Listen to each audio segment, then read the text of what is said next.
So this is just an update of what's going on. So let's see, starting with the Tamiya GTR, I painted the body. It came out really nice. It's a metallic blue. I showed that in a previous video, the paint that I use, and there's also, I made a short of it, a picture of this out in the sun. If you check out the short, you can see that it, because it's a metallic color, it looks really nice in the sun, and it worked very well. So that's where we're at on that. I painted the undercarriage. I know sometimes they would paint it black, but I don't think the Japanese companies paint the bottom of their cars black, or not modern cars, I don't think they do. But anyway, I usually paint the chassis depending on what it is, either the color of the body, or in like a 60s or 70s American car or something like that, or even newer, once in a while I might paint it black. But so I've gotten this far with it. I've got the engine put together. Sorry, I got all this background stuff. So we got the engine put together, and it sits inside this cradle, and it's just been a little pain trying to get it in there. When you try to get it in the chassis, because it uploads from the bottom, and then you have to get it attached to these 4 holes here. It's just very difficult to get all that lined up. And because it kept coming apart, the last time I went to put it in, I noticed that it was on crooked, so I had to pop it back off this morning and then glue it back on straight. So maybe that'll help getting it, because I could not get to all these 4 holes to line up, and I'm guessing that's why, because it was just a little bit off, not much. But I took a pin vise and drilled out the holes deeper, and that may have solved the problem, I hope. So I'm going to let that dry, and then we'll try again to get the engine in the chassis. The other parts are painted. I painted the wing, painted the rear view mirrors on the side. So I painted those. Those are good. The disc brakes are painted. There's some decals for the calipers. I have to put those on. And that's what I've got as far as this goes.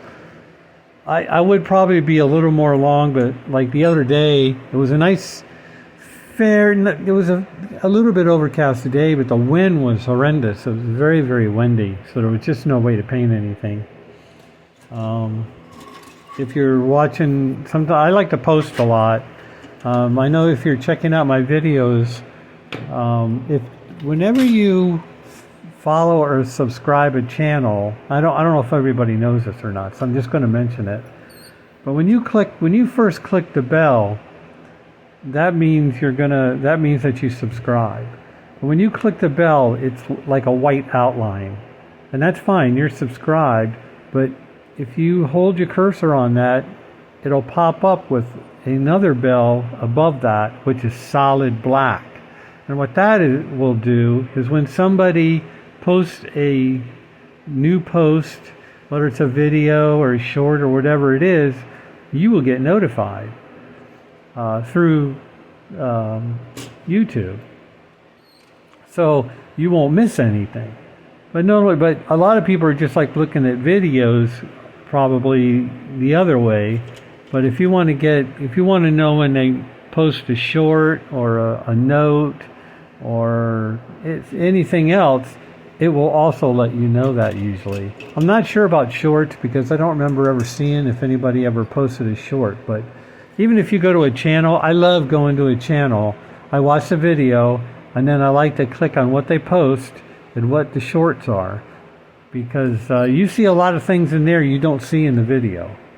And a lot of people, some channels have a lot of day-to-day, like they might only make a video twice a week. But if you go to where they probably post something almost every day, because it's almost like another social channel, whether it's, YouTube or Twitter or whatever, where people are posting stuff every day. That's what the posting in the YouTube is good for. And you can post a picture, you can post text, whatever, but you don't.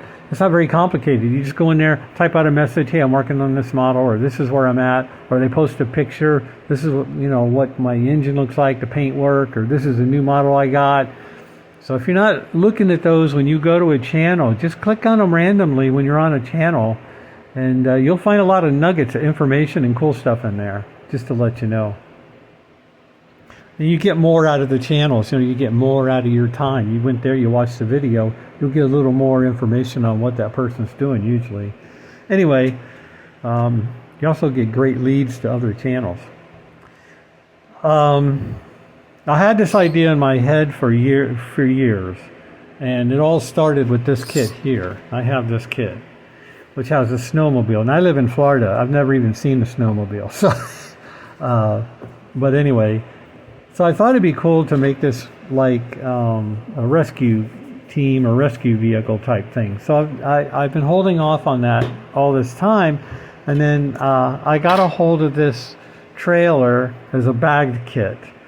It was just a trailer. It comes with I have the tires and everything else. I'm not showing you all the pieces, but I actually ordered on eBay. Somebody was selling just the snowmobile out of the kit. So I have 2 snowmobiles, and I thought I would take the 2 snowmobiles and put them on the trailer. But they're kind of small, but I'm going to probably fill this up with gear. So I'm either going to put 2 snowmobiles on that, or if you buy the Bronco kit and you get that little sand rail thing that it tows behind it on a trailer, somebody was selling that on eBay, just this, because I don't want to buy the whole kit. I don't need the Bronco. So I thought, well, this could be a rescue vehicle too. I mean, I looked online and they do use vehicles like this in the snow. So I thought this would be interesting too. So I'm thinking I may put this on the back and then just put the 1 snowmobile on here maybe, or something. I'm not sure. I'm still working all that out. Now this piece here comes with the trailer, but when you try to mount it to the frame, you can see that it just barely touches the original frame. There's not much of a lip there to really glue it onto. So I put these rails on there with Plastruct so that I could have a better way to mount it so that it's not going to come apart. So I know, like I say, this bed here will probably be flat plastic. I'll probably bring it out just a little bit back here, and it'll all be flat. And then some of it might be diamond plate. I haven't decided. It just depends on how I go. I want to build this buggy, and I want to really see what it's going to look like sitting on the trailer and where it's going to fit. And then that'll be the next step in my decision making. But I've had this idea for a long time. I'm going to tow this behind the Jeep. So that's why I have that here. It's actually a pretty neat little kit. I mean, it's a sand rail, or I'm going to use it for a snow rail. Comes with a small 1-piece engine. I'm pretty sure it's a Volkswagen engine. The tires are plastic, but there's no real seam in there. I mean, they fit together very well. And I'm sure once I paint it all black, I can go over the wheels with something. I may even just gloss coat them so they're gloss black. I don't know. This, I think, is the fuel tank for it. And then it just has a bunch of other small parts to put it all together. There's the front axle for it. There's not a lot of parts to it. The snowmobile actually has the snowmobiles only have about 3 parts. They have these parts, handlebars, and maybe one other part. And that's it. So that's fine. And that's where we are on building. Another thing I was going to show, if you've seen Kyle's video at RKD, I think it is, and me and him swapped some kits. So I know he builds race cars. He's a lot better at it than I am. So, and he knows a lot more about them. So I was looking for something more that I like to build, like pickup trucks and some specific cars and things like that. So I had checked with him to see if he'd be interested in swapping. I didn't know if there was any racing kits that he didn't have. So I took a picture of the ones I have, and then he picked out 3 that he did not have, which was great. So, and then he had some kits that you know, he was willing to part with. So we just did a trade, and I got some kits that I'm more likely to build soon. And then he got the racing kits that he's very good at. So it worked out very well. So I can show you what he sent me. And let me move all this stuff out of the way. There we go. Let's see. He sent me a Mobius pickup truck, which is awesome. I built one of these already just a few months ago to replicate my father-in-law's truck. And I have that video online. But this one here, I'm going to build custom. I think I'm going to drop it if I can, and then just do some nice stuff to it. And maybe, you know, I'll definitely change out the wheels and put some nice fancy chrome wheels or something on it, and just try to do something really cool with it. I already know it's a great kit. All the Mobius pickup trucks are great kits. And like all their kits, I mean, this is a seriously heavy box. And since I've already had one, I can tell you right now, there's a lot of extra parts in there too. So, well, you can't beat a Mobius kit. He also sent me this one here, which is awesome for me because it's 1/20th scale. It's a pickup truck, which I like. But it's 1/20th scale too, and I like 1/20 scale. I like 124, 120, because they're bigger than 125, and I just like it, especially the 120. And this is a 4x4, and which I like to build. And I'm not sure what I'm going to do with this one because I don't know much about it. I'm going to have to get into it. It is molded in red. If I can get it open here for you. There we go. And I don't think, I mean, AMT's been reboxing all the Lindbergh kits because they don't technically really, they're not making kits under the Lindbergh name anymore for whatever reason. Maybe they're going to retire that brand. But you can see that it's a nice big kit. But it is molded in red, but that's okay. I'll probably paint it red anyway. I might go metallic red on it. But it's a cool truck. So I'm sure it probably has it's a GMC. It's got these gnarly tires. So that's going to be pretty cool. I'm looking forward to that one. That's awesome. And then the next one he gave me, or swapped with me, was this one here. And I've built a couple of these cars in my lifetime, and I've always liked it. I thought it was I love Monogram kits, are my favorite, and I always thought this was one of Monogram's better kits. It's just right in that sweet spot, you know. And let's see, this one here is from, well, it can't be too old because it was made by the CCP. So anyway. But it's, I just like the body style of this here GTO. It's just a nice, I like the hideaway headlights. I like the body shape. And I think, I don't know, I've never seen this one unboxed. So, but I'm pretty sure it's going to be the same as all the other ones, the other two I built. Yeah, it comes with the Judge decals on it. So, I'm not sure what color it will be. I like the blue on the box, but there's no Judge decals on, when they show it on the box, it's not a Judge model. It's just a regular GTO. It does have the Ram Air, but the Ram Air engine, if I remember right, was available. There's Ram Air 1, 2, 3, and 4. all the different, of course the 4 was the most high performance version. But it didn't have to be a judge to have the Ram Air. It's just optional for the GTO of which one you wanted, 1, 2, 3, or 4. So I don't know if I want to make it a judge, but then I'd have to paint it like orange or white or something like that. I like this blue too, so I'll have to think about it. And actually they show an orange one.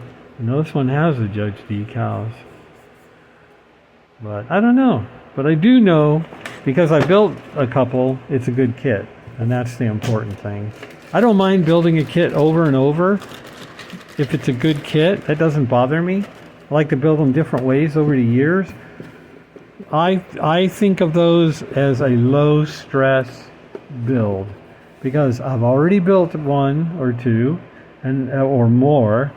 And I know that there's no inherent problems with the car. So the only thing that could really go wrong is if I made a painting mistake. But I'm usually pretty good about painting.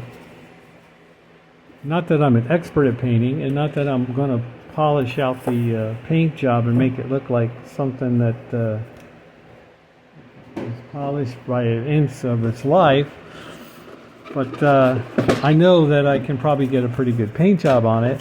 And that's what makes the modeling enjoyable to me. As I get older, I don't know. When I was younger, I didn't care.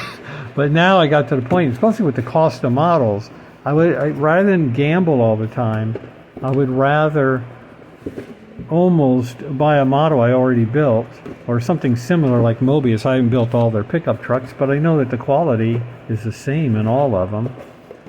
They share parts, so I don't know how do you get the directions back in there.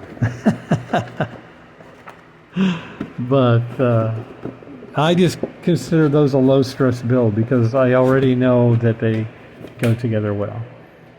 And so much thanks to Kyle. He really helped me out because I don't always have the funds to buy a model, but I had bought those in the past, and now I got models that I would rather build. And I saw his video, and I believe he did too. And he's a cool guy. He was very nice to do that for me.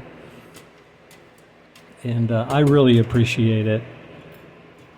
And I think we both got some good kits that we can build and enjoy. And I know I will enjoy these kits more than those race cars. I like those race cars. I like the kits. There's no doubt about that. But I just know that the more I think about it over time, and some of those kits I've had for a few years, so the more I think about it, it's just, do I really want to pop this box open and start on this thing with all these small tiny parts and this and that, and I'd just rather I'd rather them kits go to a home where I know that there's somebody that's an expert at building race cars, what I consider an expert building race cars, and I know he will do them justice. So that's where we're at.